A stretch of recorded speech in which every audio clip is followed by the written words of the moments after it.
Hello there, weary traveller, and welcome to this cozy corner of history. Before we begin our journey back to the brutal winters of medieval times, I wanted to extend a warm greeting to you, dear listener. Whether you're nestled under the covers, ready to drift off to sleep, or simply looking to unwind with some quiet, historical storytelling, I'm so glad you've chosen to join me tonight. If you don't mind, I'd love to know where in the world you're tuning in from and what time of day it is for you right now. Feel free to leave a comment and let me know.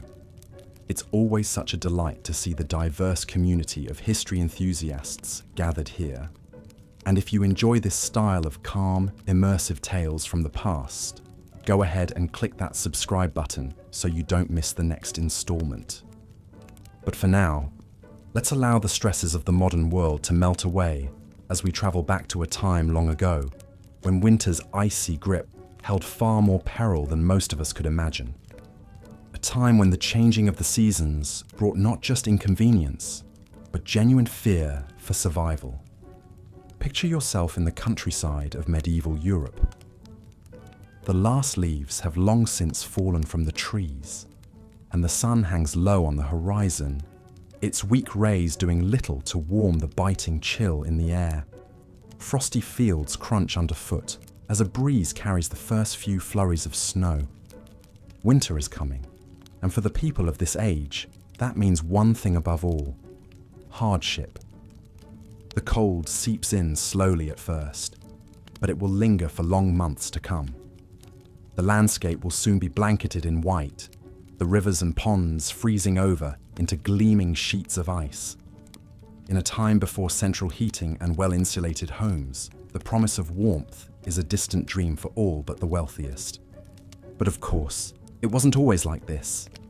Medieval winters were not always so brutal, so unforgiving. There was a time when the seasons passed in a more predictable rhythm, when the arrival of snow was met with acceptance rather than dread. But then, something changed. The climate itself began to shift, ushering in a period that would come to be known as the Little Ice Age. Lasting from the 14th century all the way into the 19th, the Little Ice Age brought colder temperatures and harsher winters than anyone could remember. The reasons for this change are still not fully understood, but its impact was felt across the land. Crops failed, livestock perished, and the icy winds blew ever harder. One of the most famous examples of the Little Ice Age's fury was the Great Frost of 1709. That winter, temperatures plummeted so low that rivers and lakes froze solid. In London, the River Thames became a frozen highway, with people setting up shop and even lighting fires right on the ice. It was a surreal sight, but one that came at a cost. Many perished from the cold that year, huddled in their homes as the world outside turned to ice. But amidst all the suffering, there were some who found a strange sort of solace in the frigid weather. One such figure was a young Isaac Newton, then a student at the University of Cambridge. When the Great Frost hit, Newton was forced to return home to his family's farm. There, huddled by the fire, he found himself with ample time to ponder the mysteries of the universe.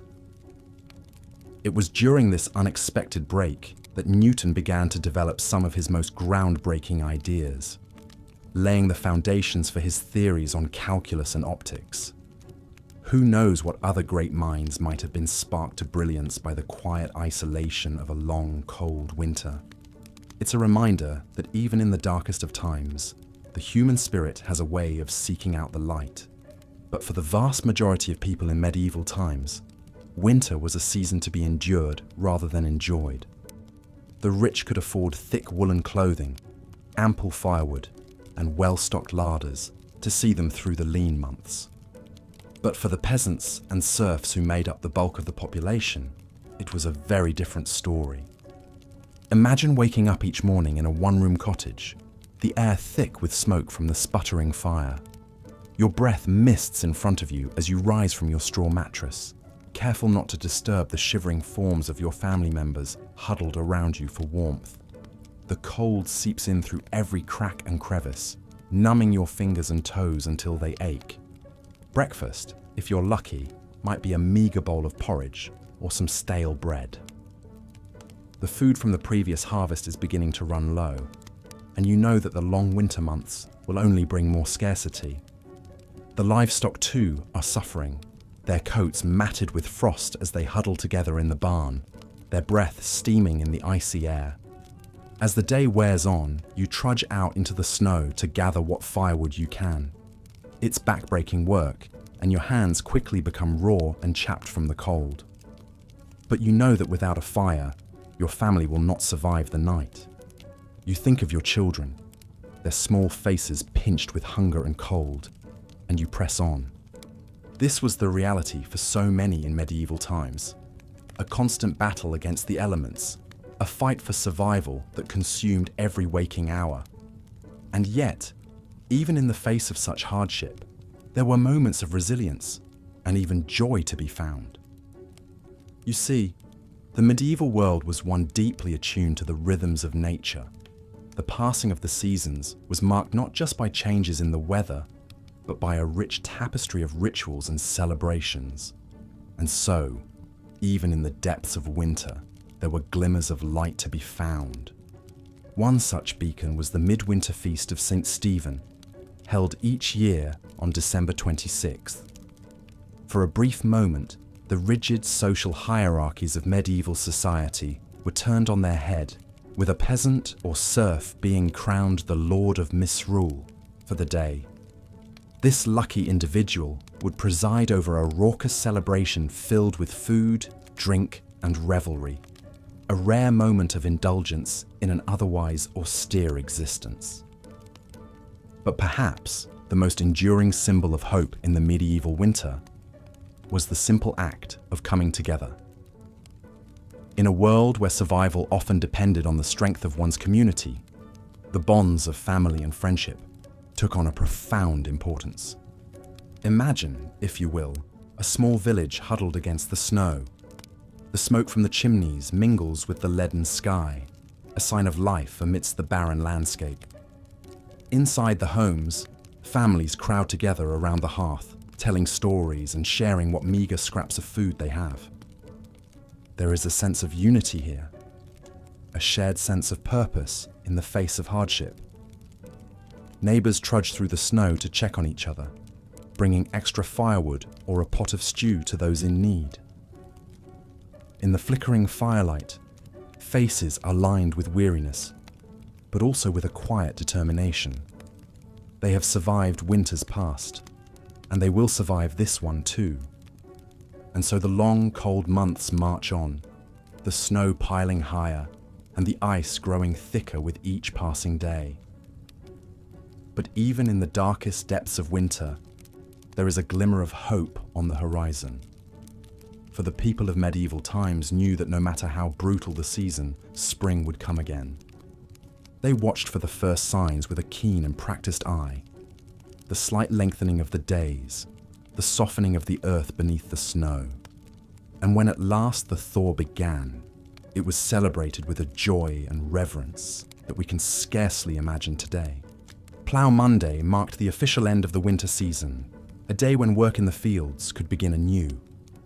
The ploughs that had lain idle for so long were brought out and blessed in elaborate ceremonies, a symbol of the renewed cycle of life. As the first furrows were cut into the earth, there was a palpable sense of relief and gratitude in the air. Life had been hard, yes, bitterly hard at times, but they had endured. Through the long dark of winter, through the hunger and the cold and the gnawing uncertainty, the people of medieval Europe had held fast to the promise of spring. And now, as the land began to thaw and green shoots pushed their way towards the sun, that promise was fulfilled. It's a resilience that is hard to fathom in our modern age of convenience and comfort. The idea of facing such relentless hardship year after year is almost unimaginable. And yet, there is something deeply humbling in the knowledge that our ancestors did just that. They faced the brutal reality of their world with a strength and fortitude that is nothing short of remarkable. They found hope in the darkest of times and joy in the simplest of things. And in doing so, they left us a legacy of resilience that echoes down through the ages. So the next time you find yourself shivering on a cold winter's day, take a moment to remember those who came before. Remember their struggles and their triumphs, their sorrow and their joy. And above all, remember the unbreakable human spirit that carried them through even the harshest of winters. Because in the end, that is perhaps the greatest lesson we can learn from the medieval world. That no matter how dark the night or how cold the wind, the promise of spring is always waiting just around the corner. And with that, dear listener, we come to the end of our journey through the brutal winters of medieval Europe. I hope that these tales of hardship and resilience have brought a new perspective to your own experiences of the season. May you always find warmth and comfort in the bonds of family and community, just as our ancestors did so long ago. And may the promise of spring light your way through even the coldest of nights. Thank you for joining me on this cozy corner of history. And remember, if you enjoyed our time together tonight, I'd love it if you'd subscribe and share these stories with a friend. There are so many more fascinating tales to explore together. But for now, I'll bid you a fond good night. Stay warm, stay safe, and I'll see you next time for another journey into the past. Sweet dreams. As the brutal conditions of winter tightened their icy grip on medieval society, even the most privileged were not immune to the season's merciless onslaught. In drafty, primitive castles ill-equipped for the harshest months, royal households faced a formidable challenge in staving off the biting cold and keeping the court adequately provisioned. The logistics of maintaining a royal residence during winter were nothing short of staggering. Massive quantities of firewood needed to be stockpiled to fuel the roaring hearths that provided the only source of heat. The kitchen staff toiled ceaselessly to preserve meats, grains, and vegetables that would sustain the court through the long, lean months when fresh fare was scarce.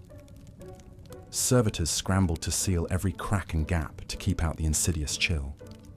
But even the most diligent preparations often proved insufficient against winter's relentless assault. In one particularly chilling tale, a medieval queen is said to have tragically perished from exposure within her own palace walls. According to chroniclers, Queen Elizabeth of Hungary was found frozen in her bed one bitter January morning in 1326, a victim of the very castle that was meant to be her refuge. As grim fates like these demonstrate, the spectre of death cast its ominous pall over the medieval world in winter's dark depths. But even amidst such bleakness, the indomitable human spirit endured and found cause to rekindle hope.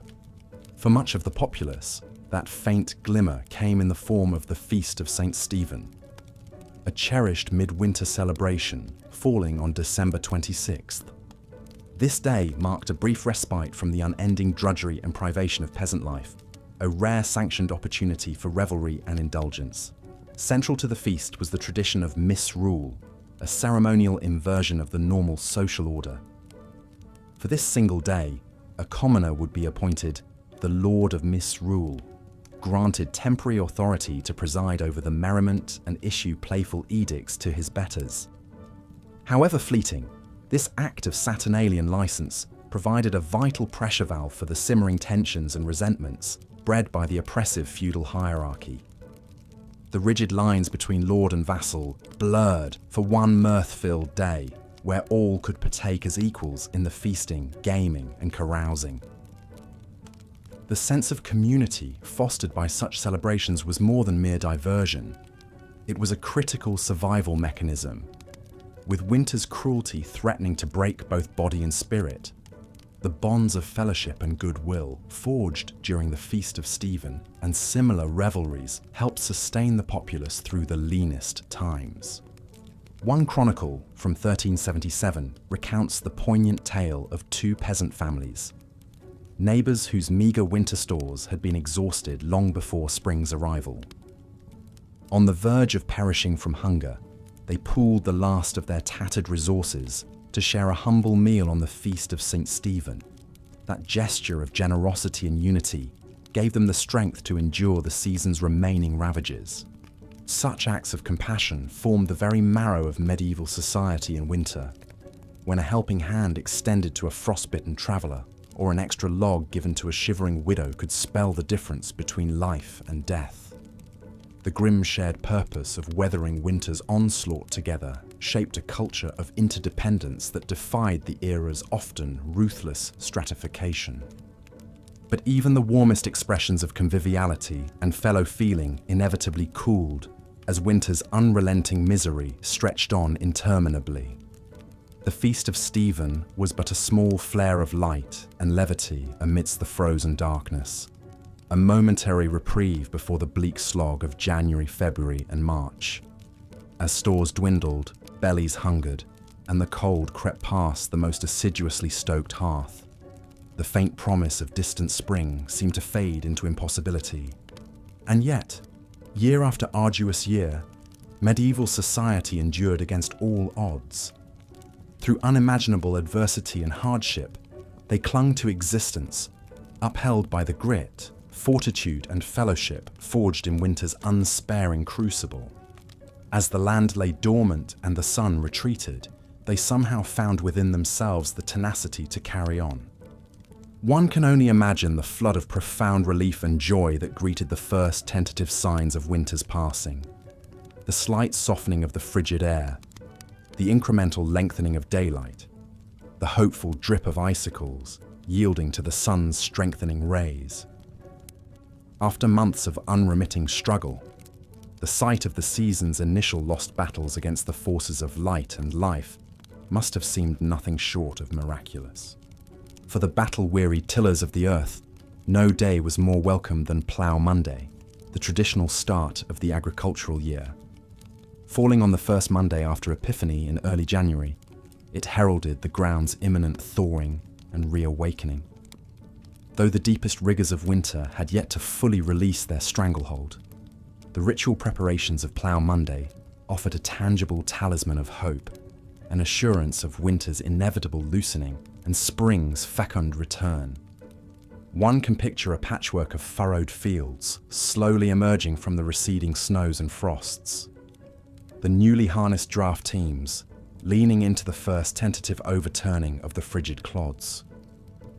With each sod upended to greet the strengthening sun, medieval man dealt another blow to winter's retreating sovereignty and proclaimed his dogged persistence in the face of nature's caprice. We in the modern world, with our central heat and electric blankets, our well-stocked larders and resilient infrastructure, can scarcely fathom the immense fortitude required to endure the unremitting brutality of a medieval winter. If the season's impositions seem daunting to us now, from the cozy remove of our temperature-controlled bubbles, how incomprehensible must true winter suffering be? And yet, when we grumble about the minor inconveniences of a delayed flight or a rain-snarled commute, perhaps we would do well to reflect on the unyielding misery experienced by our forebears during those interminable frozen months. What reserves of resilience and tenacity they were forced to draw upon, year after arduous year, simply to survive. Their ability to eke out moments of celebration and fellowship amid such unrelenting privation seems nearly superhuman to modern sensibilities. That they not only withstood winter's ravages, but managed to find slivers of light in the all-encompassing darkness is a testament to the indomitable spirit that slumbers within us all, waiting to be roused by hardship's clarion call. So the next time we feel our modern discontents starting to chafe, perhaps we would do well to cast our minds back to the icy plights of our predecessors. In remembrance of those who came before, let us embrace the opportunity to tap into our own dormant reserves of grit and forbearance. And as we nestle gratefully into our warm beds, let us spare a thought for all those who fought winter's bitter siege, armed only with the weapons of will, fellowship, and undying hope. As the new year dawned and Plough Monday festivities faded into memory, medieval life settled back into its familiar winter rhythm. Short, frigid days and long, frosty nights were the hallmarks of the season. The fortunate retreated to the meagre warmth of smoky hovels and draughty manors. For the less privileged, winter meant a constant battle against the elements just to survive. One of the greatest winter hardships was the ever-present threat of sickness. In the cramped and unsanitary living conditions of the time, disease could spread like wildfire. The common cold was an uncommon misery, leaving sufferers red-nosed and bleary-eyed. But far more serious illnesses also stalked the populace. Influenza was a fearsome foe, striking down young and old alike with its telltale fever, chills, and aches. In an age without vaccines or effective treatments, flu outbreaks could decimate entire communities. The winter of 1557 was particularly brutal, with a virulent strain of influenza raging across Europe. In Paris alone, over 10,000 souls perished. Pneumonia was another stealthy killer, preying on those weakened by hunger or other illnesses. The winter dampness seeped into the lungs, causing them to fill with fluid until the victim essentially drowned. Crowded living spaces provided the perfect breeding ground for pneumonia to run rampant. It was not unusual for multiple members of the same family to succumb, leaving orphaned children and shattered lives in its wake. Even royalty was not spared the ravages of winter sickness. In fact, disease often spread even more rapidly in castles and courts due to the constant flow of people in and out. A visiting dignitary or pilgrim might unknowingly bring pestilence along with their entourage. Henry VIII lost his beloved wife Jane Seymour to postnatal complications likely exacerbated by the poor hygienic practices of the age. Children were perhaps the most vulnerable of all. Harsh weather, meagre rations, and unsanitary conditions combined to make winter a truly dangerous time for the young. Infants born in the cold months faced an especially precarious start to life. In London in the 1500s, fully half of all children did not survive to see their 5th birthday. One poignant practice of the age speaks volumes. The custom of bone lace involved tying a black ribbon to the hand of a seriously ill infant. Should the child pass away, this ribbon could then be used to secure their burial shroud, a somber reminder of winter's deadly toll on the most innocent. With danger lurking both outside the home and within, winter was a time to batten down the hatches and pray for survival. For those of limited means, even the basic comforts of shelter, food, and warmth could not be taken for granted. The icy grip of winter poverty was relentless and pitiless. Firewood was a precious commodity, with strict laws governing the gathering of fallen timbers from forests. A peasant family might huddle around a makeshift fire of dried dung and straw, striving to eke out some feeble warmth. Shivering livestock shared what heat there was, their breath steaming in the frigid air. Food supplies dwindled to a meagre subsistence of salted meat, dried peas, and coarse bread. The autumn harvest bounty was a distant memory, and the first shy greenery of spring was still months away. Foraging for winter nutrients meant scouring the stark landscape for hardy fare, like nettles, garlic, and mushrooms. The scarcity of fresh vegetables in winter made for some very dreary dinner pots. A typical pottage might contain peas, beans, salted pork, and, if lucky, some foraged greens and wild onions for flavour. Tasteless and tedious, but enough to keep body and soul together until spring. For many, even this unappealing monotony was an unattainable luxury. Storms, droughts, pests, and other calamities could obliterate food stores, plunging entire regions into crisis.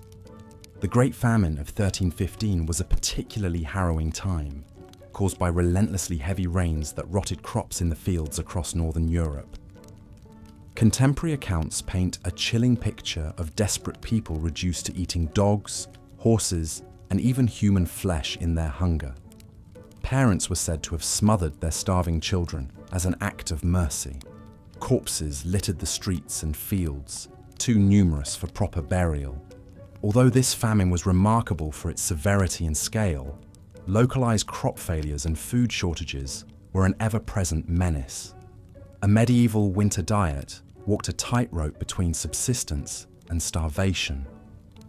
It was a time of hunkering down with the knowledge that things would likely get worse before they got better. Beyond basic survival, winter affected every facet of medieval culture. Leisure, religious worship, and even crime and punishment took on the unmistakable stamp of the season. The sheer drudgery of scratching out an existence in the bitter cold coloured all aspects of life. Socially, winter was a time of drawing in and relying on the bonds of family and community. The cheery gatherings around the Yule log gave way to more sedate pursuits. With travel treacherous and daylight scarce, people looked inward for amusement and enrichment during the long, dark evenings. Telling stories and singing songs helped to while away the hours. The flickering light of rushlights or tallow candles illuminated scenes of sewing, weaving, and whittling. With idle hands seen as the devil's playground, industriousness was more necessity than virtue. Winter's confinement at least provided ample time for such gainful activities. For the literate, winter offered a chance to curl up with a good book, although this was a rather exclusive club. In England, at the close of the 15th century, a humble tradesman's library might boast a Bible, a book of hours, and perhaps some merry jests or tales of Robin Hood. Only the wealthy could afford the lavishly illuminated volumes so prized by bibliophiles.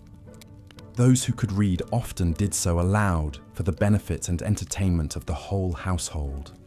Winter was a time for sharing treasured stories of brave knights, canny tricksters, and star-crossed lovers. The chivalric adventures of King Arthur and his court were perennial favourites, their intricate plots and noble themes helping to transport listeners far beyond the close confines of their winter refuge. Less wholesome entertainments also served to liven up the tedium of winter days. Gambling with dice was a popular pastime, often leading to heated tempers and empty purses. The clatter of knucklebones and the rattle of dice would ring out in many a tavern and great hall as fortunes were won and lost. Drink was another common winter diversion, the fermented comforts of ale, mead, and wine helping to boost both body temperature and spirits. Public houses saw a roaring trade, offering fellowship, entertainment, and an escape from the bitter cold. Inebriation often led to looser tongues and lower inhibitions, sparking lively debates, bawdy songs, and occasionally a brawl or two. The short, dark days of winter also lent themselves to quiet reflection and spiritual contemplation. The church held great sway in the medieval mind, and winter was a time for drawing closer to God. With agricultural work at a lull, more time could be devoted to prayer, penance, and good works. The traditional nativity plays and pageants of Christmastide gave way to more somber devotions as winter deepened.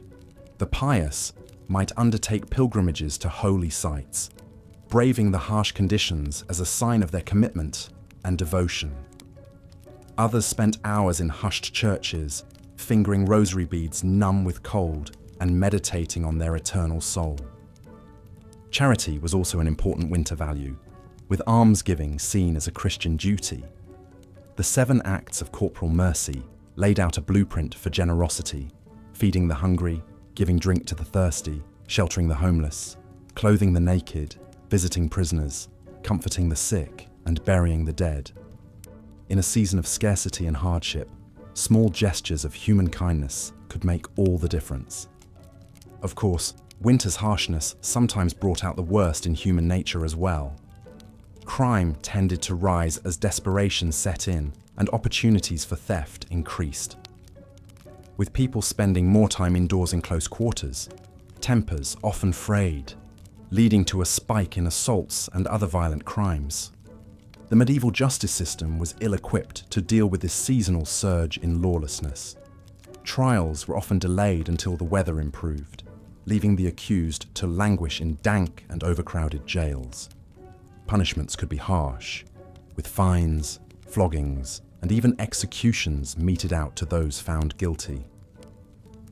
But even in the face of winter's bleak realities, the indomitable human spirit endured. People found small joys and moments of levity where they could. The distant promise of spring sustained them through the darkest and coldest nights. The lengthening days of February brought a welcome reprieve with the feast of St. Valentine on the 14th. This ancient pagan fertility rite, Christianized into a celebration of love, was enthusiastically embraced by the people of the Middle Ages. It was a bright spot of warmth and tenderness in the very heart of winter's depths. The custom of drawing names for Valentine's sweethearts was well established by the 15th century. Eligible ladies and lads would gather to draw slips of paper from a bowl, sealing their romantic fate for the next year. These annual pairings often led to merry flirtations and sometimes even marriages. Flowers, sweets, and sentimental verses were common tokens of affection exchanged between Valentine's sweethearts. The simple act of receiving a handmade card from an admirer could set hearts aflutter, even in the chilliest weather. Winter, for all its woes, could not freeze the fires of love. As the feast of St. Valentine passed into Lent, the austerities of the season intensified. But there was a sense that the worst was now behind and brighter days lay ahead. The snowdrops and crocuses poking their fragile heads through the frost offered tangible evidence that winter's icy reign was finally weakening. Throughout the Middle Ages, the relentless cycle of the seasons shaped every aspect of life, and no season stamped its mark more firmly than winter. It was a time of privation and hardship, when mere survival was an achievement. And yet, it was also a time of resilience and quiet fortitude in the face of the harshest of elements. Medieval winter was a test of the human spirit, a proving ground for the values of faith, family, and community. The winking icicles, frosty meadows, and long fallow fields may have been a postcard-perfect scene, but the realities of the season were anything but picturesque. However, this crucible of snow and ice and want also forged a people of remarkable grit and endurance. The Middle Ages were built on the backs of those who could weather the very worst that winter had to offer and still find a reason to hope for spring. There is perhaps no greater tribute to their stubborn vitality. So the next time you find yourself bemoaning a delayed train or a slushy sidewalk, spare a thought for your medieval ancestors. Unequipped with thermal socks, central heating, or weather apps, they faced each winter as a battle to be fought with every resource at their disposal. And they emerged victorious, spring after spring. We are the heirs and beneficiaries of their tenacity and unbreakable spirit. And with that, I will leave you to your warm bed and electric blanket, secure in the knowledge that winter has been largely tamed, thanks in no small part to those who came before and showed us how it's done. May your dreams be of gentle snowfalls and toasty hearths, and may you wake to a world where winter is more friend than foe. As the weak winter sun struggled to pierce the leaden grey clouds, the people of medieval Europe shivered and drew their meagre cloaks tighter about their shoulders. The icy tendrils of winter's grasp seemed to creep into the very marrow of their bones, chilling them to the core. For the poorest peasants, the cruel irony was that their ragged woolen garments, which felt so oppressively hot and sticky in the sweltering labours of summertime, now provided scarcely more warmth than a gossamer veil against winter's biting onslaught. They huddled together in their hovels, thankful for the meagre heat thrown by a smoky fire, their breath misting in the chilly air. The animals felt winter's bite too. The elderly draught horse, ribs protruding beneath its shaggy coat, dreamed wistfully of the long-gone lush summer grass as it ate its apportioned wisp of hay. The milk cow lowed mournfully, her teats chapped and raw in the frigid drafts that knifed through the barn walls.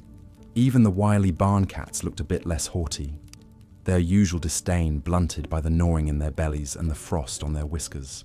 Yes, winter was an especially trying time for the lowest rungs of medieval society. But even the nobility, cocooned in their grand, draughty castles, were far from immune from the deprivations of the season. Many a blue-blooded maiden wailed in despair as her priceless silk gowns proved useless against the dank chill of stone walls. The castle kitchens strained to concoct enough piping hot delicacies to stoke the noble innards. It is said that King Henry II of England, felled by a severe case of the winter shivers, once burned an entire chair just to warm his royal posterior for a blessed moment or two. His servants despaired, knowing His Majesty's temper was liable to ignite even faster than the furniture if he remained uncomfortably cold for long. But for peasant and king alike, winter seemed to grind on interminably, an unrelenting slog of frozen misery. The only respite came from the occasional celebration or feast day, brief islands of revelry in the dark ocean of winter. The people seized upon these moments of light and levity, cherishing them like a drowning man gasping for air. Perhaps the most anticipated was the Feast of St. Stephen on December 26th, a day of unbridled merriment and delightfully subversive reversals of fortune. By ancient tradition, a mere peasant was crowned the Lord of Misrule on this day, gleefully lording over his betters in a delicious bit of sanctioned rebellion. One can only imagine the raucous peals of laughter that rang out as the lowliest serf ordered about the local baron with mock imperiousness. For one glorious day, the normal rules and hierarchies fell away, and all revelled together as equals. The frigid drudgery of winter seemed to recede, driven back by the bright blaze of communal joy. But soon enough, the merry festivities would end. The misrule would be righted, and the cold, hard reality of winter would descend once more. The people would trudge back to their hearths and their chores, the bite of the wind seeming to mock the fleeting warmth of fellowship. The battle against winter's grim siege resumed, unabated. And yet, even in the bleakest depths of winter, there were quiet acts of courage and compassion that melted the hoarfrost from even the most careworn hearts. Neighbours shared scarce provisions with those even less fortunate, exhibiting a generosity of spirit that no cold could diminish. A certain Dame Matilda of York was said to have once given her only cloak to a poor beggar woman, shivering herself through the long walk home. When questioned why she would relinquish her one defence against the brutal cold, she simply smiled serenely and said, "The warmth of human kindness is a fire that never goes out." Such selflessness, such nobility of spirit, was the secret weapon with which the medieval people armed themselves against winter's relentless battery. For though winter could freeze their fingers and toes, it could not touch the invincible summer that reigned eternal in their hearts. And so they endured, they persisted, they triumphed in their own way over the harshest of seasons. The first green buds of spring were more than just a welcome sight. They were a living testament to the tenacity of the human will, the indomitable spirit that could outlast any winter, no matter how dark or cold. As we snuggle deeper under our cozy electric blankets, perhaps we would do well to remember the trials and triumphs of our medieval forebears. For in their unending battle against the elements, in their stubborn refusal to bow before nature's capricious fury, they forged a legacy of resilience that warms us still today.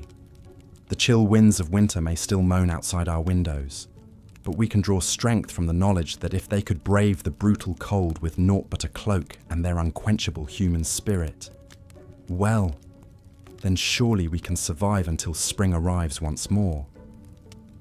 Spring at last. As the icy grip of winter finally began to loosen, medieval folk eagerly awaited the return of fairer weather.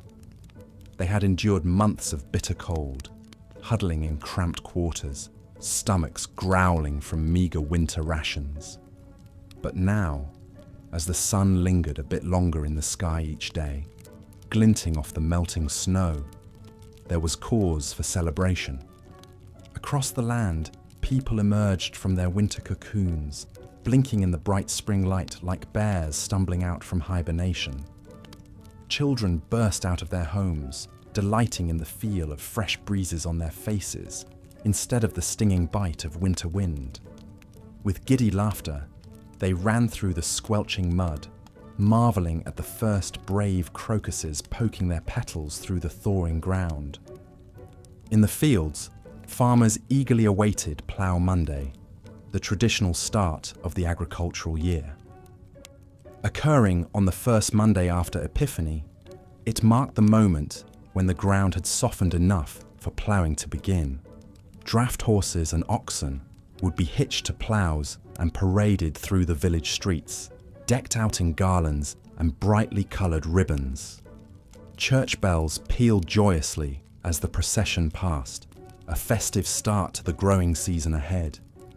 There was a palpable sense of relief as chimneys puffed with smoke once more, no longer choked with snow and ice. The threat of frostbite and illness receded along with the snowbanks. Faces creased with care from the stresses of winter survival, now crinkled into hopeful smiles instead. Soon, vibrant spring and summer produce would replace the bland preserved gruel and hard cheese that had barely sustained them through the long, dark months. It's perhaps difficult for us to imagine from our modern vantage point just how momentous this seasonal shift was. We may grumble about slushy roadways or groan at losing an hour of sleep to daylight savings time. But for our medieval forebears, the arrival of spring was nothing short of life-affirming. It meant they had weathered winter's brutal assault, staving off starvation and sickness for one more year. The skeletal trees cloaking themselves in green once more was an outward reflection of the inner regrowth and renewal medieval people felt as warmth and light returned. Some of that elation can still be heard echoing through the ages in lively medieval folk tunes and verses that welcomed spring's sweet return. One English song jauntily proclaimed, "Lud sing cuckoo, groweth said and bloweth med, and springeth the woad new. Sing cuckoo," which roughly translates to, "Loudly sing cuckoo." The seed is growing and the meadow is blooming and the wood is springing up anew. Sing cuckoo. The sheer, irrepressible joy is palpable, spilling out in simple yet evocative rhyme. So let us take a moment to appreciate the immense fortitude, resilience, and zest for life embodied by our medieval ancestors. Through the harshest conditions imaginable, they endured, making it through each winter by the grit of their teeth and the bonds of their communities. And when spring sun and birdsong broke winter's oppressive silence at long last, they revelled wholeheartedly, knowing they had once again triumphed over nature's cruelty. As we nestle into our warm beds, perhaps grumbling half-heartedly about the chill outside our windows, we might spare a thought for those long-ago souls, the ones who would heave sighs of pure relief as the snow gave way to mud, flinging open their shutters and letting the spring air rush in. The ones who met winter's brutality with a tenacity and exuberant will to live that should humble us to this day. Let their strength be a reminder to us when we face our own bleak seasons, literally or metaphorically. If they could emerge from the depths of winter privation with such unabashed joy, then surely we too can find wellsprings of hope to sustain us. The thaw will come, the sun will return, and we will step out once more into the light. Voices joined in a resounding chorus of "Lud sing cuckoo." The blizzards and bitter frosts continued to torment the land, but medieval folk possessed a stubborn resilience. Even in the darkest depths of winter, they found ways to help each other weather the storm. Neighbours shared what meagre food they had, taking turns hosting communal meals. Villagers assigned young men to check on elderly widows, bringing them firewood and repairing their ramshackle huts. One such widow was Agnes, an old woman with no family to care for her. Her bones ached fiercely in the cold, and her hands trembled as she tried to kindle a fire, to no avail. She had nearly given up hope when there was a knock at her door. It was Tom, a strapping village lad, his cheeks ruddy from the biting wind. He brought not only an armful of logs, but a sack of dried peas and a haunch of salted pork, donated by other villagers. Tears of gratitude streamed down Agnes's wrinkled face as Tom stoked a roaring blaze in her hearth. For the first time in weeks, warmth seeped back into her frail body. Such acts of generosity were common in these lean times. The wealthy and even the nobility were not exempt from compassion. Lady Margaret, wife of the local earl, was known for her charity in winter months. Though her castle larders were well stocked, she insisted on sending wagons of grains and preserved foodstuffs to the poorest peasants in her husband's domain. Some of her highborn peers scoffed at this, viewing the peasantry as hardly better than the livestock. Why waste good food on them? But Lady Margaret held firm to her Christian duty to care for the less fortunate. One particular winter, famine hit the area hard. Lady Margaret worked determinedly to stretch the castle provisions, ordering the cooks to concoct hearty soups and stews to ladle out to the starving poor who came begging at the gates. The kitchen boys grumbled at the extra work, but the cook, a portly fellow named Bernard, shared his mistress's sense of noblesse oblige. He threw himself into the task, bulking out the soup with every last turnip and potato in the cellar. The ravenous peasants gratefully slurped it down, heedless of the gristly bits of mutton floating in the gruely broth. For some, it would be their only meal for days. As winter dragged on, even Lady Margaret's coffers began to run low. She took to quietly selling some of her jewels and finery to buy more supplies from neighbouring towns. Her husband, the Earl, chose to look the other way, respecting his wife's piety, even as he worried it would leave them vulnerable to lean times themselves. The church too played its part in aiding the suffering. Monasteries opened their doors to the poor and infirm, offering them a warm pallet of straw to sleep on and a basic daily meal of bread and ale. Some even ran primitive hospitals to nurse the frostbitten and desperately ill. The monks saw it as their holy duty, a way to emulate the selfless compassion of Christ. Brother William was a young novice tasked with tending to the sick at his monastery's hospital. Though the sights and smells of disease and decay turned his stomach, he forced himself to ladle broth into the mouths of toothless elders and change the pus-soaked bandages of weeping sores. He prayed fervently for the strength to endure this trial and thanked God that his station in life spared him the worst ravages of winter. For winter was the great equalizer, laying low rich and poor alike with its icy scythe. Certainly the wealthy could afford thicker woolen hose and luxuries like hot mulled wine, but they still shivered in their draughty manners and worried over their winnowing stores.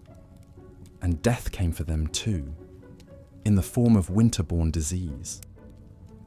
The noblewoman Lady Isabel was heavily pregnant during a particularly vicious cold snap. Sequestered away in her confinement chamber, she had every comfort: a crackling hearth, mounds of furs, and attentive maids to cater to her every need. But contagion has a way of sneaking past even the thickest castle walls. A kitchen girl with a hacking cough brought Lady Isabel a posset of warm milk and herbs. Within days, the expectant mother was burning with fever, her lungs rattling. The child came too soon, a tiny wisp of a thing that never drew breath. By week's end, Lady Isabel too was dead. The king himself was not immune. Henry VI, a pious and gentle soul, fretted endlessly over the suffering of his subjects during the dreadful winter of 1433.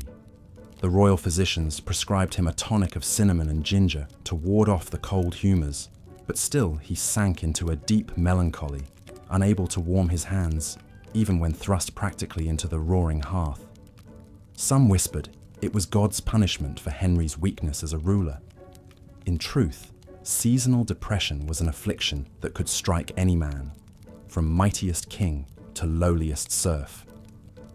As the days slowly began to lengthen and the tightly clenched fist of winter finally started to loosen, people allowed themselves to dream of spring. Soon, they prayed, the land would thaw and the first tentative buds would appear on the skeletal trees. The great wheel of the farming year could begin to turn once more. In the earliest days of spring, on the first Monday after Epiphany, medieval folk celebrated Plough Monday.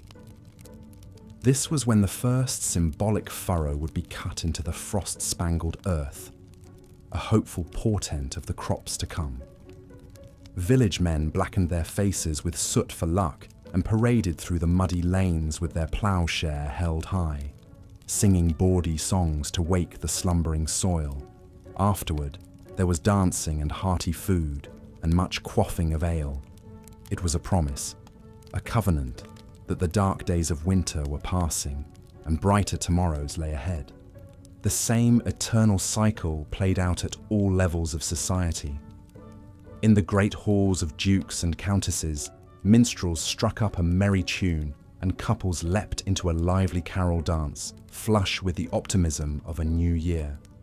The king hosted a lavish feast for his court, the tables heaped with delicacies like roast swan and marchpane sweets.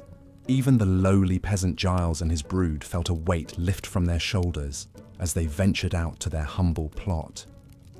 Giles clutching the pouch of precious saved seed that meant a future of full bellies. The wretched widow Agnes, who had been knocking on death's door, found herself stirring a bubbling pot of pottage, humming tunelessly. She had made it through winter's gauntlet to see another spring dawn. Praise be to God. Winter was brutal, there was no escaping that fact. It brought with it a host of miseries and hardships, from hunger to bone-chilling cold, to the constant spectre of death and disease.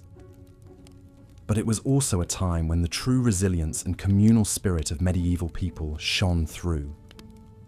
Staring into the abyss of winter bleakness, they responded with generosity, with grit, and even with defiant celebration. They understood that winter was an inescapable part of the great cycle of life, and the best way to conquer the cold was to hunker down and endure it together. So as you huddle beneath your cozy duvet, perhaps grumbling about the exorbitant heating bill or scraping a bit of frost from your windshield, spare a thought for your medieval ancestors. Reflect on how they survived winter after winter in a world before electric blankets, central heating, and grocery deliveries at the click of a button. Though our modern winter woes may seem all-consuming in the moment, they pale in comparison to what medievals faced each year. And perhaps we could learn a lesson from them, that empathy, charity, and an irrepressible hope for spring are the best ways to weather the hardships life throws our way, whether it be a polar vortex or a pandemic. Let us all embrace the coming spring with a full and grateful heart, knowing that however deep the snow drifts, it will eventually yield to the warming sun. The harshness of winter only makes the blossoming of spring all the sweeter. And so, as a medieval king might say, let us winter bravely, so that we may spring eternally. Frost crackles underfoot as you trudge through snowdrifts, breath clouding in the icy air. Icicles glitter in the pale sunlight, hanging from the eaves of wattle and daub huts. The village lies hushed and still, huddled against winter's onslaught. This is what winter looked like for most of our medieval ancestors. Not the cozy scenes we imagine of merry feasts in snug castles decked with holly and buzzing with music and laughter. No, for the vast majority, winter was a time of bone-chilling cold, gnawing hunger, and grim survival. The spectre of winter hunger was never far away. With crops withered and livestock scarce, putting food on the table became a daily battle. Grain stores dwindled, and bitter herbs and shriveled turnips were soon all that stood between a family and starvation. One bitterly cold winter in 1315, a medieval English manor's harvest fell short by a third due to storms and freezing weather. The desperate serfs were reduced to eating the straw roofs off their huts and boiling the leather from their shoes, all the while still forced to labour for their lofty lords. Malnutrition weakened the body's defences against winter maladies. The common cold could quickly morph into life-threatening pneumonia or bronchitis. Influenza cut through villages like a scythe, felling young and old alike as they shivered in their shabby shelters. With teeth chattering, medieval folk huddled together against the chill, packing into the relative warmth of shuttered houses. Yet this close-quartered coziness came at a cost. The stale, smoky air, ripe with the odours of unwashed bodies, festering chamber pots and dirty rushes, was a breeding ground for disease. In one 14th century Suffolk household, 13 family members from grandparents to babes in arms, along with their scrawny chickens and mangy dogs, huddled together in a single tiny smokehouse all winter. It's incredible that any emerged alive come spring. Sickness was not the only danger lurking in the long dark nights. Fires were a constant threat in packed wooden cities and towns.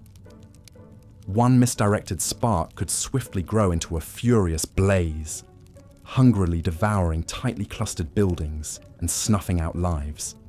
The Great Fire of London in 1212 started on a cold November night, quickly raging through the city's cramped lanes, while water froze in the pipes.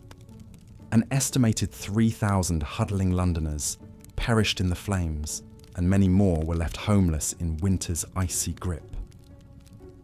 Travel was especially treacherous in these frigid months.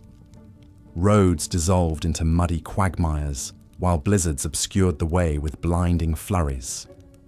With daylight scarce, travellers risked becoming disoriented and losing their way, stumbling from the path to a frozen grave. In 1311, the English Queen Isabella set out from Canterbury for London as the winter twilight deepened on the shortened day. Her party lost the road and wandered helplessly until the early hours, while the pregnant queen wept copiously in fear and exhaustion. Winter's onslaught was no less punishing for working animals. Horses and oxen grew gaunt and weak on scant winter feed. Their laboured breaths smoked in the chill air as they hauled logs and packs through knee-deep snow. Frostbite blackened extremities and ice cracked hooves and wheel spokes alike. Yet even in the bleak depths of winter, medieval people found slivers of light. The Feast of St. Stephen, or Boxing Day as we know it today, was a time of charity and goodwill. Alms boxes in churches overflowed with offerings for the poor, while lords supplied hearty meals to cold and hungry tenants. The Lord of Misrule tradition brought a spark of subversive festivity to the darkest days. A lowly peasant, jester or deacon, would be crowned king and preside over merry revels marked by drunkenness, role reversals and mischief, a temporary upending of the established order. Despite the privations and dangers medieval winters posed, hope somehow endured, etched in frosty breaths and no doubt uttered as fervent prayers. Hope that the weak and ailing would survive, that food would last until spring, that light and warmth would conquer the constricting cold once more. So this winter, when you grumble about shoveling the driveway, curse at the thermostat, or get chilled waiting for the bus, spare a thought for those who came before us. Our medieval ancestors faced the Herculean task of surviving winter after winter with few of the comforts we take for granted. Their quiet courage in the face of winter's cruelty is perhaps the greatest lesson they have to teach us. Though we will never know most of their names or stories, we can appreciate the magnitude of their struggles and find inspiration in their endurance that saw them through to brighter days. The bitter frost continued its icy reign, transforming the landscape into a crystalline wonderland that would be picturesque if not for the immense hardship it inflicted on the inhabitants of the land. The snow fell ceaselessly from the ash-grey sky, blanketing the countryside in a suffocating white shroud. Icicles hung like glittering daggers from the eaves of peasant hovels and grand manors alike. The hearth fires that burned day and night offered only a fleeting respite from the penetrating chill. Smoke from the precious flames stung watering eyes and choked lungs in the close, fetid air of wattle and daub huts. There, huddled bodies crammed together for warmth, humans and livestock alike, the pungent aromas of dung and unwashed flesh mingling together into a uniquely medieval winter perfume. For some, however, even this dubious comfort was a luxury they could ill afford.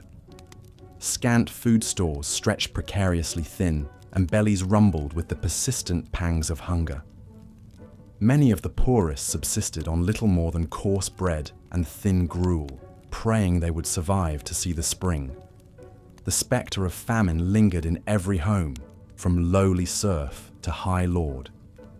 None could escape winter's deadly grasp, not even those who wore crowns.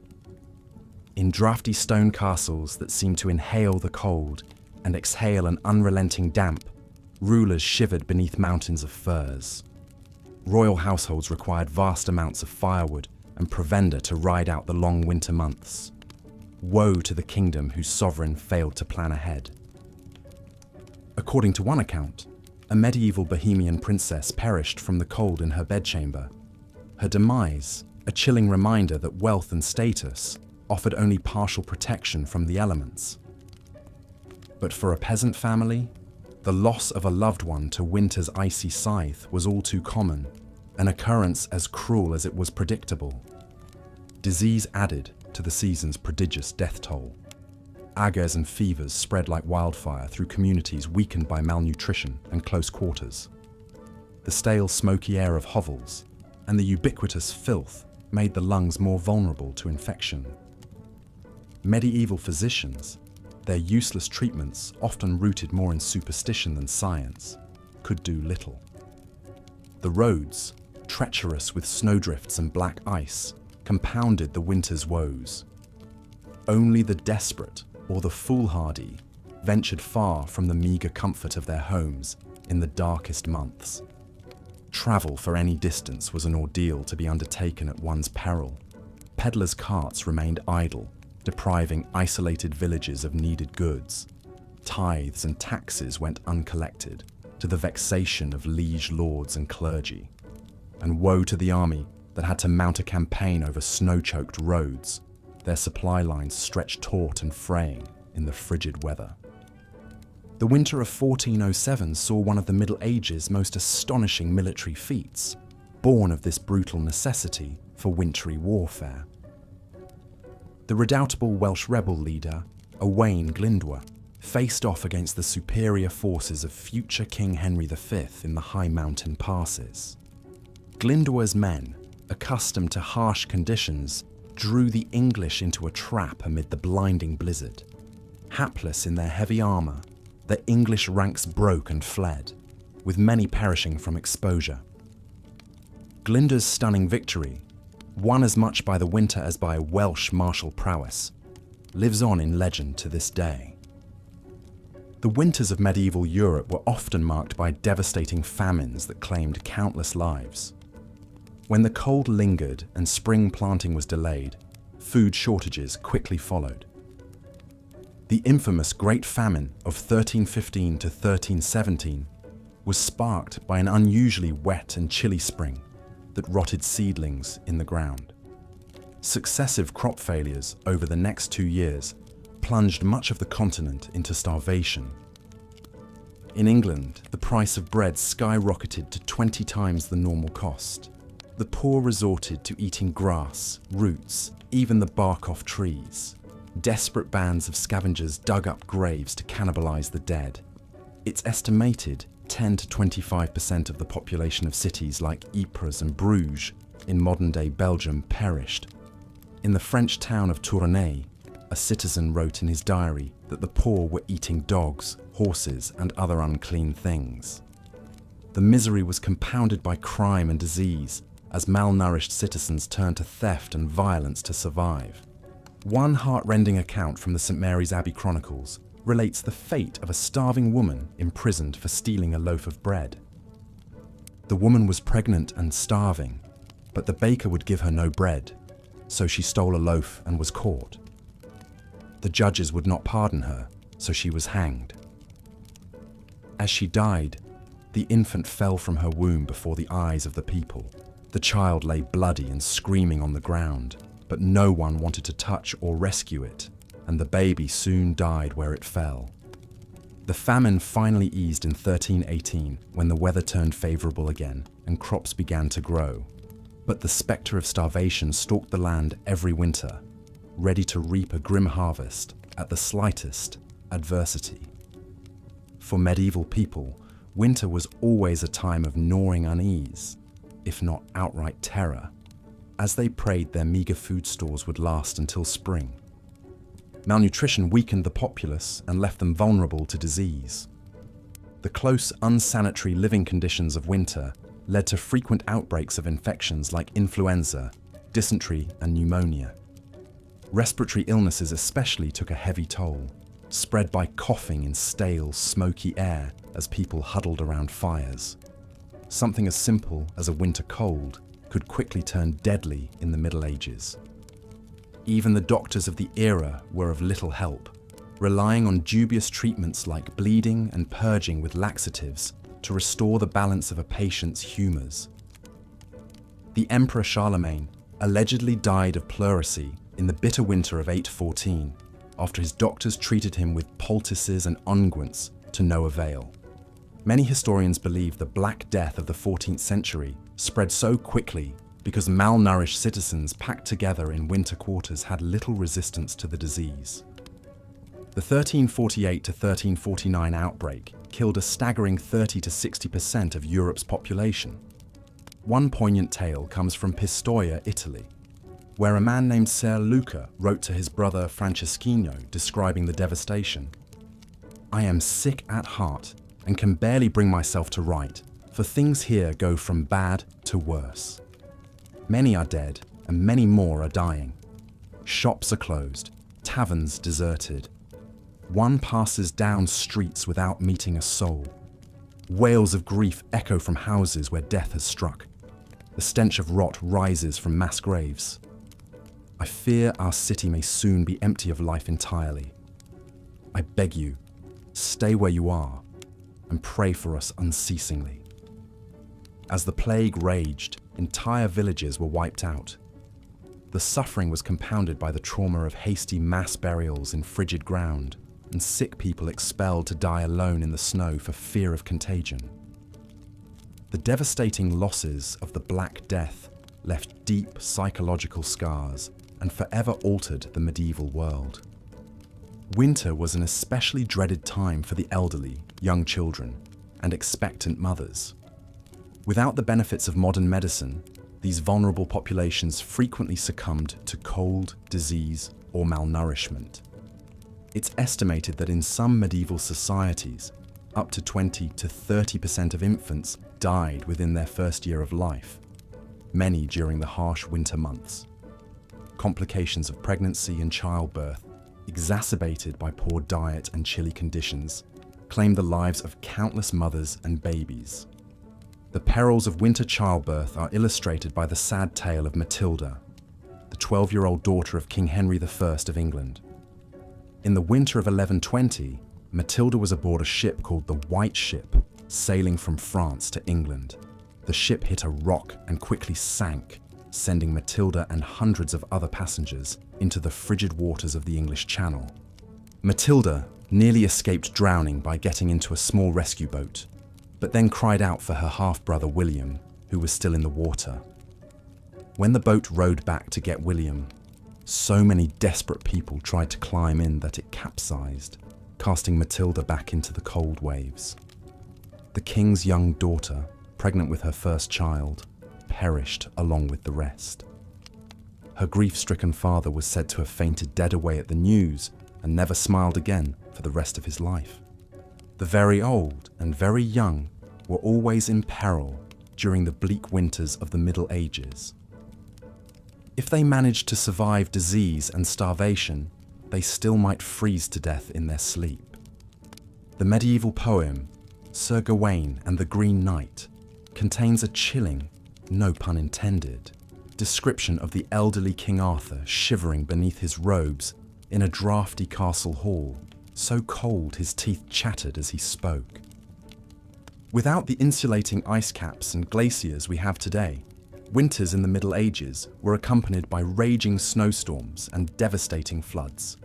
In 1216, King John of England supposedly lost the crown jewels while crossing a marshy area in East Anglia called the Wash.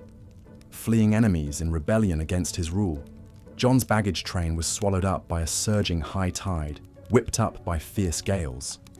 The king allegedly escaped by the skin of his teeth, but his treasure, including priceless jeweled crowns and scepters, disappeared into the churning waters, never to be seen again. John died of dysentery a few days later, a broken man. Some historians believe the loss of the crown jewels was the final blow that sent an ailing John to his grave. Winter storms often meant disaster for coastal communities battered by hurricane-force winds and massive waves. The Anglo-Saxon Chronicle records a terrible flood that struck England in 1099. On St. Martin's Day, the 11th of November, came a great sea flood through the length of this land, and overran it so far as no man remembered that it ever did before, and drowned many towns and a countless number of people. Another North Sea flood on January 16th, 1219, completely submerged the low-lying Netherlands, killing over 50,000 people. In an era with no early warning systems or emergency shelters, the population was completely at the mercy of the elements. All medieval folk could do was pray for deliverance as icy floodwaters rose and the wind howled like the very hounds of hell outside their frail homes. Harsh winters also meant an increase in fires as people did whatever they could to keep warm.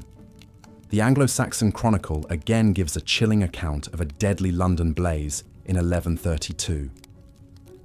A dreadful fire broke out on London Bridge and spread so rapidly that before it could be extinguished, it burned down a great part of the city, with the principal church of St. Paul and the Cathedral of Canterbury, besides many other churches and houses.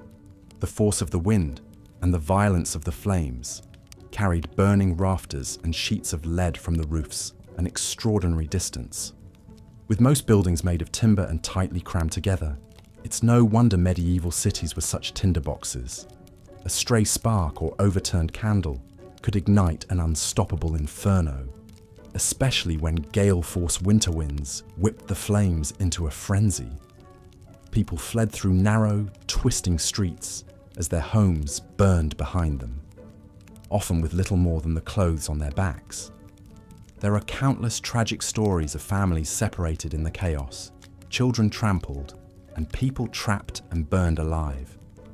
Given the limited firefighting technology of the era, often all citizens could do was throw buckets of water or snow on the flames and pray the wind would shift before the entire city burned. The devastation could be near total, leaving thousands homeless and destitute in the dead of winter. But perhaps the greatest danger of medieval winter was something that required no great blizzards, floods, or conflagrations. Sometimes the simple, inescapable, life-sucking cold was enough. It's hard for us to imagine in our modern world of central heating and thermal fabrics, but the bone-chilling damp and constant dark of winter was an adversary from which there was little defense in the Middle Ages.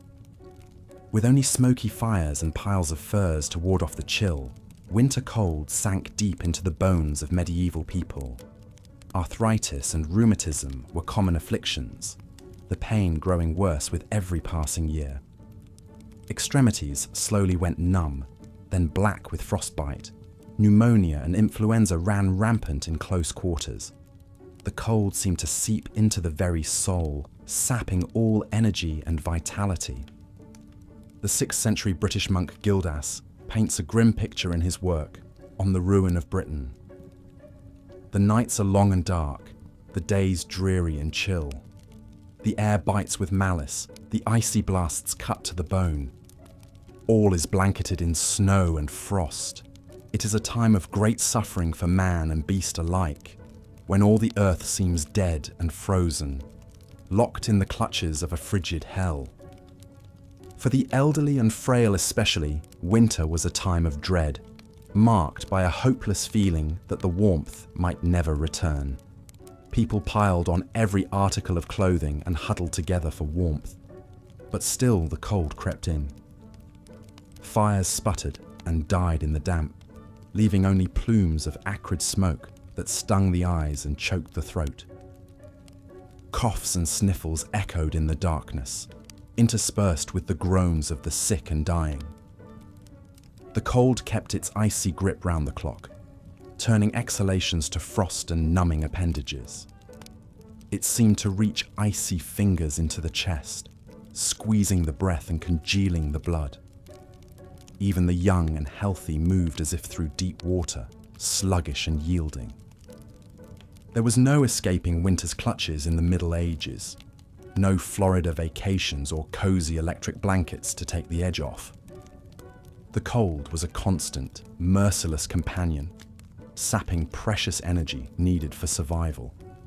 It's no wonder the medieval world measured the passage of time not in months or years, but in how many winters one managed to survive. To make it through to another spring was a triumph, one that grew more difficult with each passing season. But somehow, despite the brutal conditions, the rampant disease, the gnawing hunger, and the life-stealing cold, the people of the Middle Ages endured. Year after year, winter after merciless winter, they shouldered on, armoured only in their indomitable spirits. When the last meagre stores of food ran low, they tightened their belts another notch. When the fire burned down to embers, they drew another tattered blanket close. And when the dark pressed in from all sides, they huddled together and whispered stories of brighter days to come. There is a moving passage in the 14th century English poem Piers Plowman that captures the sheer resilience of the medieval spirit. Through woe and winter's bale, frost and snow and sleet and hail, all shall pass and peace prevail, hope shall triumph and never fail. Even in the darkest depths of winter, medieval folk found small joys and moments of grace. Neighbours shared what little they had with those who had even less. Amid the cold and dark, people came together to sing and pray. At night, some swore they could hear the voices of angels in the howling winds, promising that warmth and light would come again. And so the people of the Middle Ages held fast to hope, clung fiercely to life, and kept their eyes fixed on the far horizon where spring lay in wait. They knew in their bones that winter, no matter how brutal and unrelenting, was always a temporary state. The sun would return, the snows would melt, and the world would be reborn, as green and glorious as if winter had never come at all. All they had to do was endure, and endure they did, with a strength forged in the very ice and stone of the season. The winters of the Middle Ages were brutal, merciless, and seemingly endless. They brought hunger, disease, destruction, and death. But they also brought out the best in the human spirit, the unshakable will to survive, to hold fast to hope, to come together in compassion and kindness. The medieval world was tempered in winter's icy crucible and emerged stronger for it, a little tougher, a little wiser, with a bone-deep appreciation for the turning of the seasons. So perhaps we can learn a lesson from our medieval forebears as we grumble about scraping a few inches of frost from our windshields. For them, winter was a matter of life and death, a season to be survived with gritted teeth and unshakable resolve.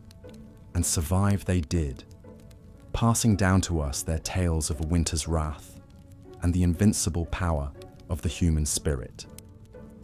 In the dead of our modern winters, May we remember their fortitude and find in it the inspiration to shoulder through our own dark days. The people of the Middle Ages stared winter full in its icy face and refused to yield. They endured floods and famine, blizzards and blackest night. They buried their dead in frozen ground and woke to the groans of the starving. But always, always they held fast to the promise of spring. And if they could make it through winter after winter with little more than faith and furs, then surely we can find the strength to face our own battles, knowing that the thaw will come and light will return. The brutal winters of the medieval world may be long past, but their lessons echo through the ages, a testament to the enduring power of the human spirit. So let us walk in the footsteps of our ancestors and meet winter's chill with courage, compassion, and unshakable hope. For if they could brave the darkest season with heads unbowed, then so too can we.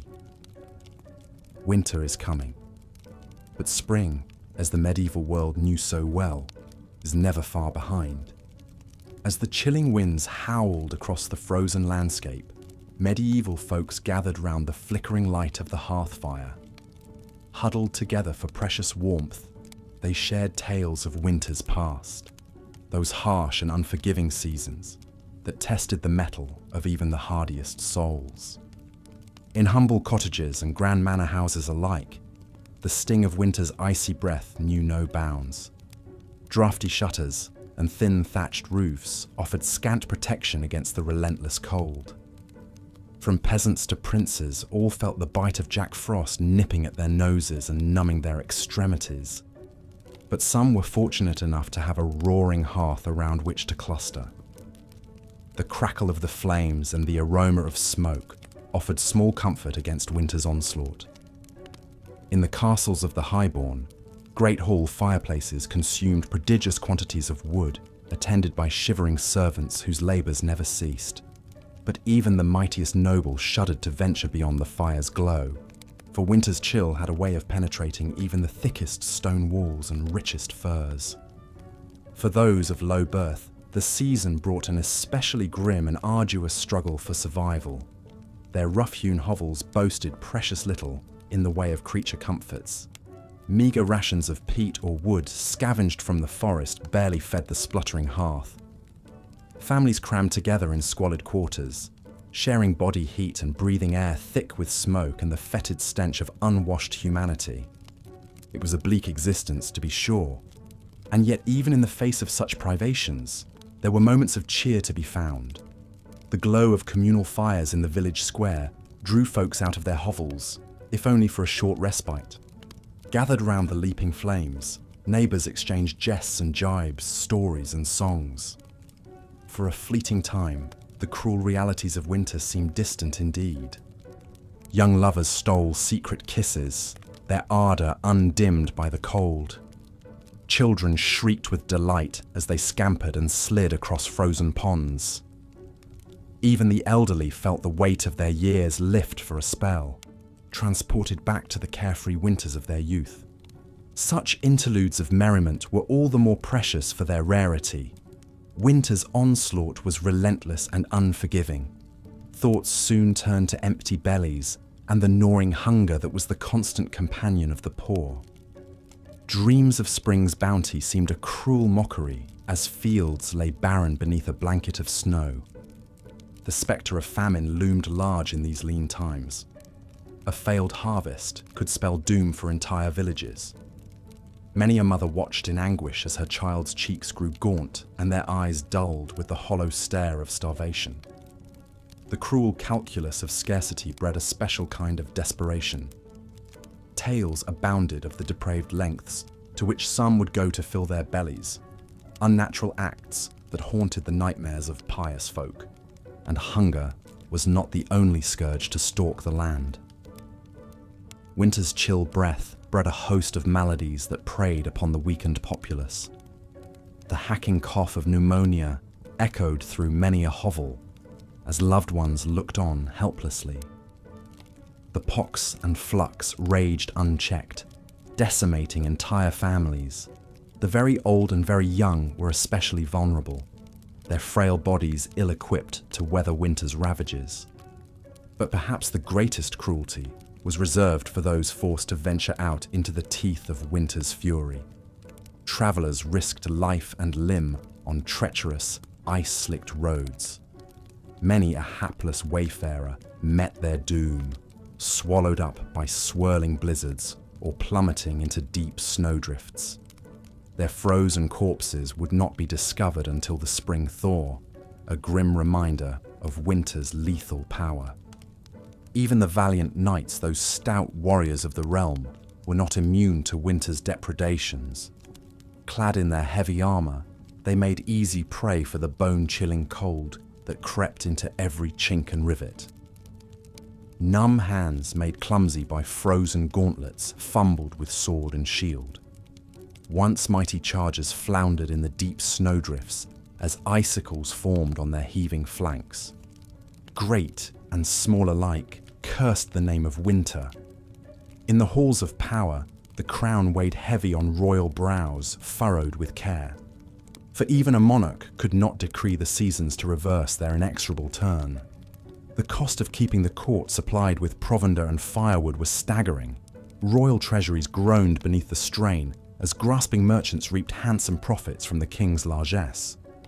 But for all the miseries it engendered, winter's reign was not eternal. Even in the depths of icy despair, folk clung to the promise of spring's sweet renewal.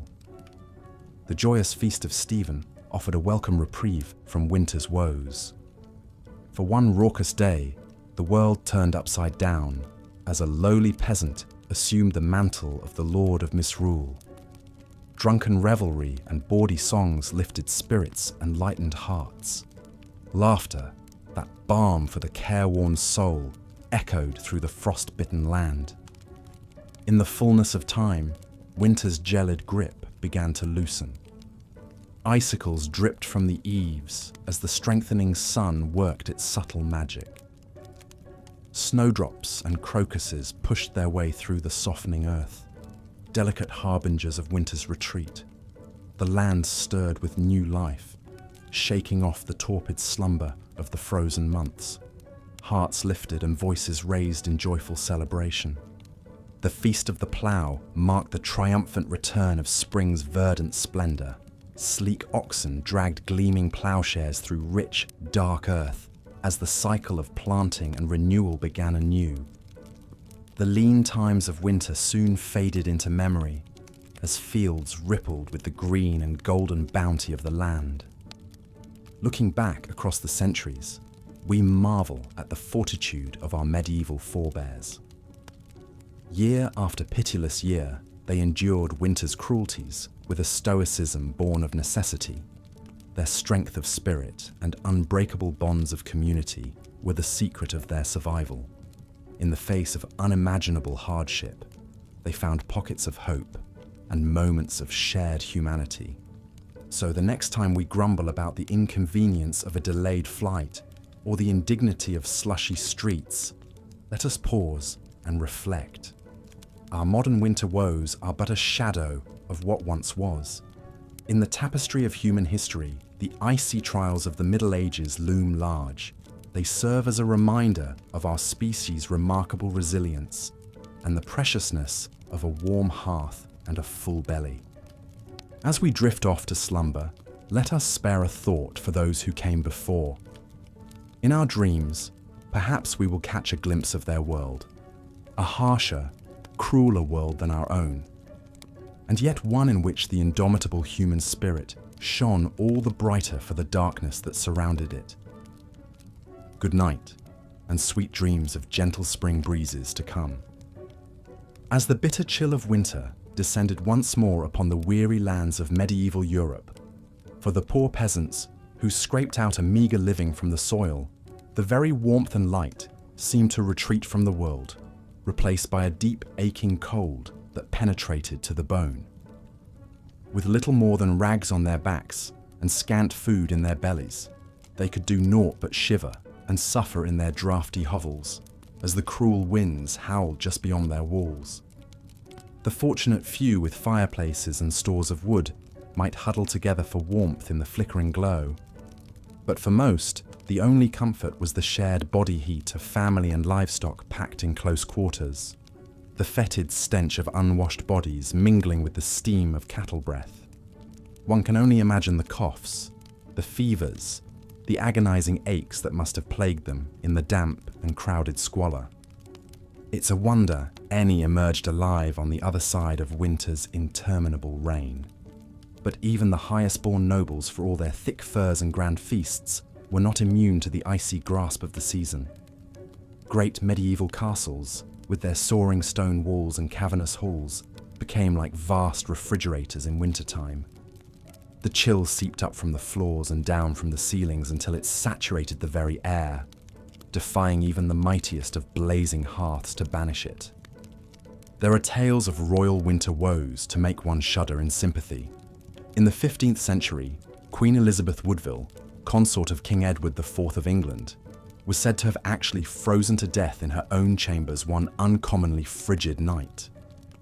While records are murky and much embellished, one account claims that despite being swaddled in heavy robes and furs, the poor woman succumbed to the deep cold and was found in the morning frozen stiff as a board.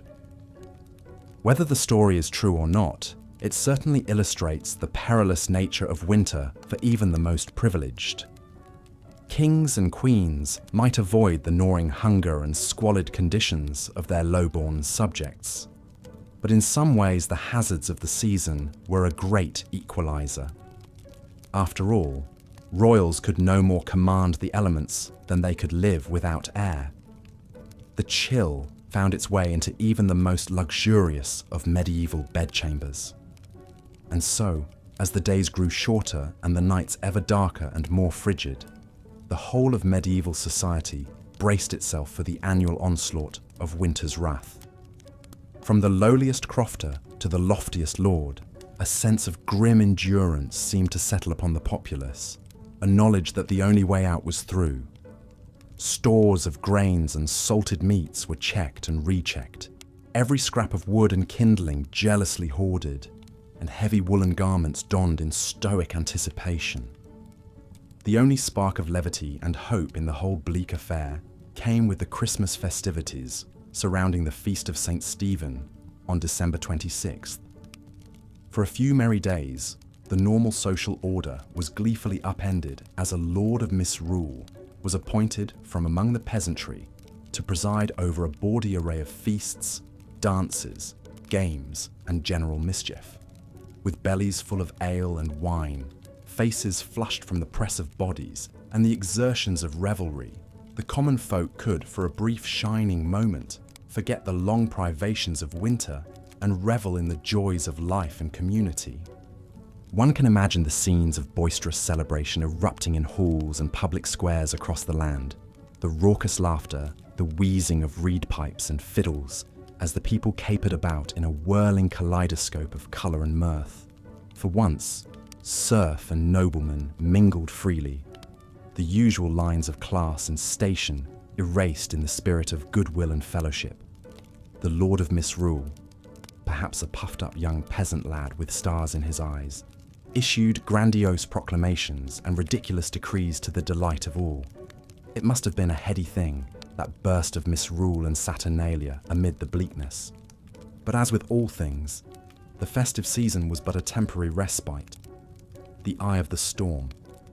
As the Yule log burned down to embers and the last wassail bowl was drained, the people drifted back to their hearths, and the aching cold darkness once more descended. The gaiety of St. Stephen's Day and the Lord of Misrule's brief, shining reign were replaced again by the grim business of survival as winter tightened its grip. For the next interminable stretch of months, time seemed to slow to a frigid crawl. With the land frozen and unworkable, there was little for the rural peasantry to do but hunker down and pray for deliverance. The shortening days and lengthening nights yawned like a vast chasm from which there was no escape. Huddled together in their crude shelters against the killing cold, they must have despaired of ever again feeling the kiss of spring's warm breath upon their faces. But even the cruelest winter cannot last forever. and indeed the first greening shoots of new life were already straining up beneath the frozen ground, biding their time. For those who endured, who clung to hope and to each other through the darkest days and coldest nights, the thaw would come again. The sun would return to the sky, the blood quicken in the veins, the world slowly shed its greys and whites for a burgeoning riot of colour. On Plough Monday, just after Epiphany, the land could again be tilled, and the great wheel of the agricultural year would creak back into motion.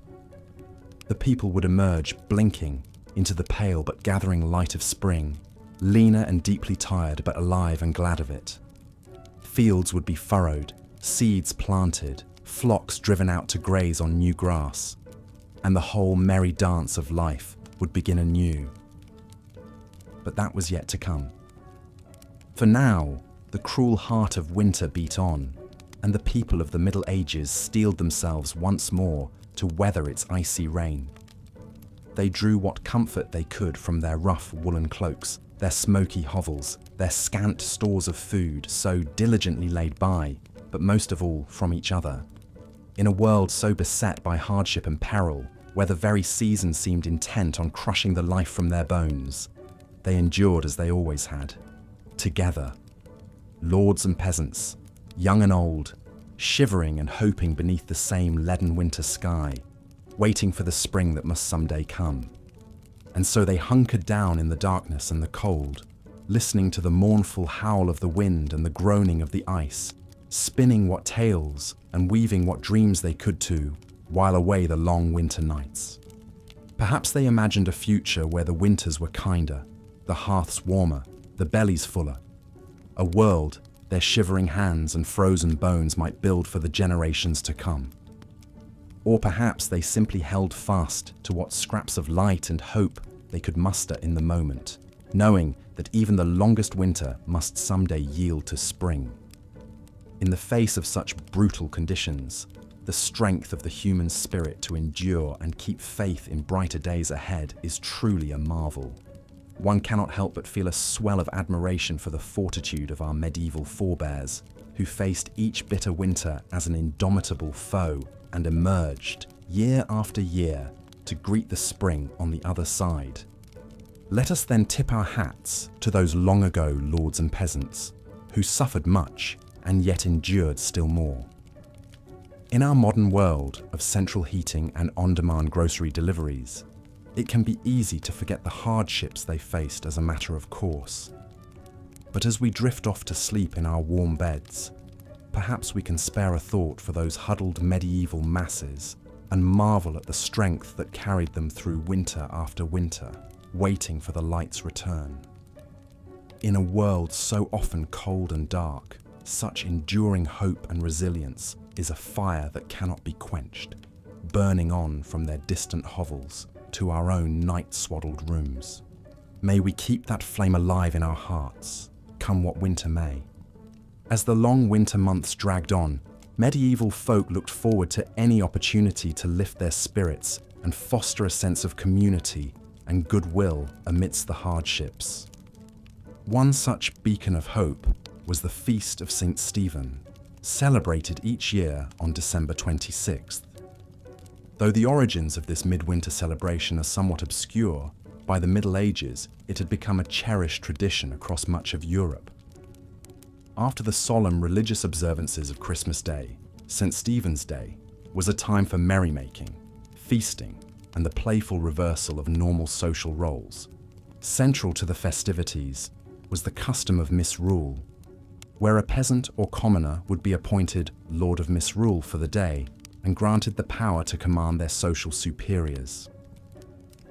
This light-hearted upending of the status quo provided a much-needed release valve for the rigid class tensions that normally dominated medieval life.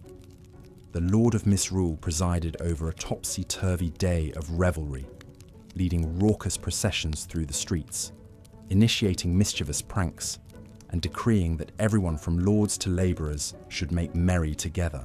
Professional entertainers like minstrels, jugglers and jesters would ply their trades, while games of chance and skill kept the crowds amused.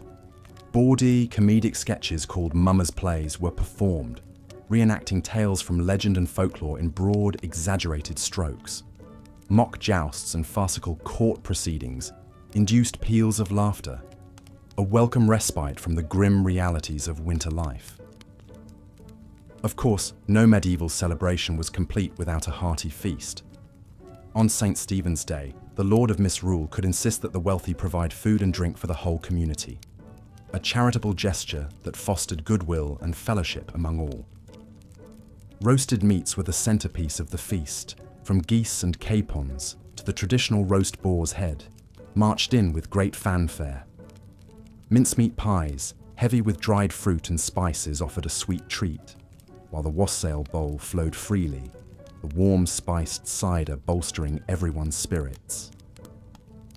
One can almost hear the laughter and lively chatter ringing through the halls, rising above the blustery winter winds outside. For one brief shining day, the hardships of winter faded into the background as the community came together in a spirit of joy and camaraderie. As the feast concluded and the revelers dispersed back to their hearths, they carried the warmth of the festivities with them, like a flicker of cheery firelight in the dark. The knowledge that they had friends and neighbours to rely on, that they could find moments of laughter and levity even in the bleakest times, surely helped buoy their spirits for the hard days still ahead. And somehow, the winter's icy grip seemed a bit less harsh, the howling winds a bit more bearable, when one had a belly full of good food and a heart full of fellowship. The Feast of St. Stephen was a timely reminder that even the deepest darkness of winter would eventually yield to the first hopeful stirrings of spring. Those fragile shoots of new life began to tentatively emerge as the winter snow receded and the frozen ground began to thaw. Across the countryside, watchful eyes eagerly scanned for the appearance of snowdrops, those valiant little flowers that poked their fresh green stalks and delicate white blooms through the melting slush. Their arrival heralded that the long night of winter was finally ending, and the season of rebirth approaching. In villages everywhere, weary folk rejoiced to see the first hints of colour and vitality return to a landscape that had been shrouded in icy white stillness for so many months. With a newfound spring in their steps, medieval peasants returned to the rhythms of the agricultural year, the great wheel of life beginning to turn once more. Hibernating livestock were led out to pastures starting to green again, while the farmer hitched his team to the plough, eager to churn the softening earth. The first Monday after Epiphany, falling in January, came to be known as Plough Monday for this very reason.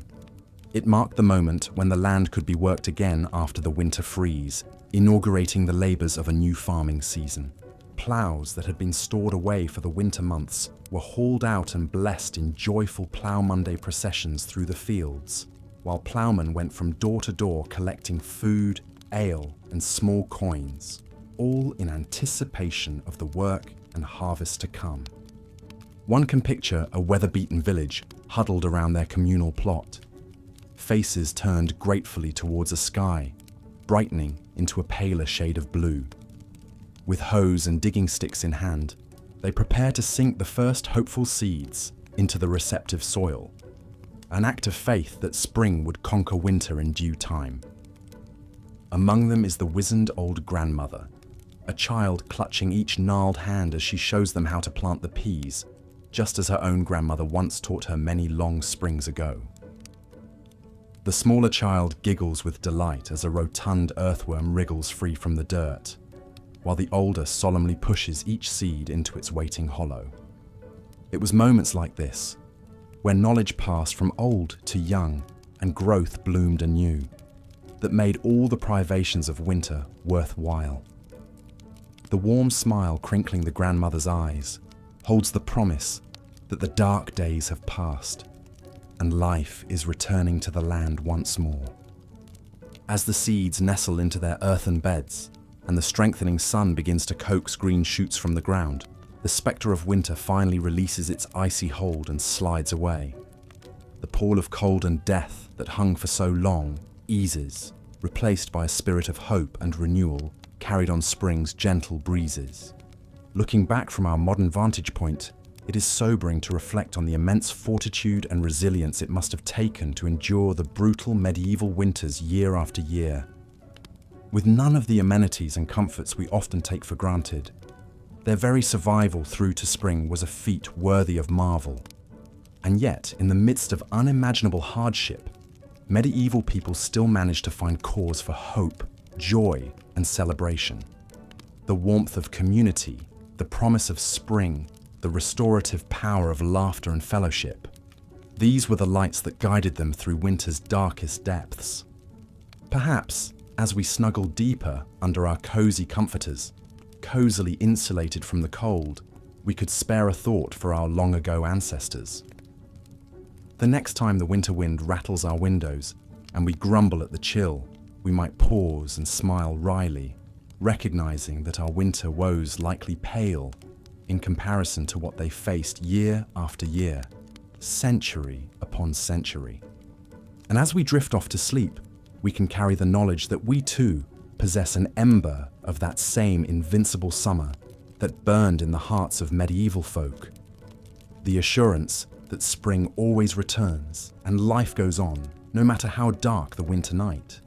So as the last light fades and the wind whispers a lullaby against the pane, I invite you to let your imagination wander back through the ages, to walk alongside those distant ancestors as they triumphed over winter's icy reign. May their courage and indomitable spirit inspire your dreams tonight. And if this journey through history has piqued your curiosity, I encourage you to like this video and subscribe to the channel. There are always more boring tales to lull you into restful slumber. Until next time, my friends, sleep well and dream of cozy hearths and fresh green shoots stirring beneath the snow. Good night.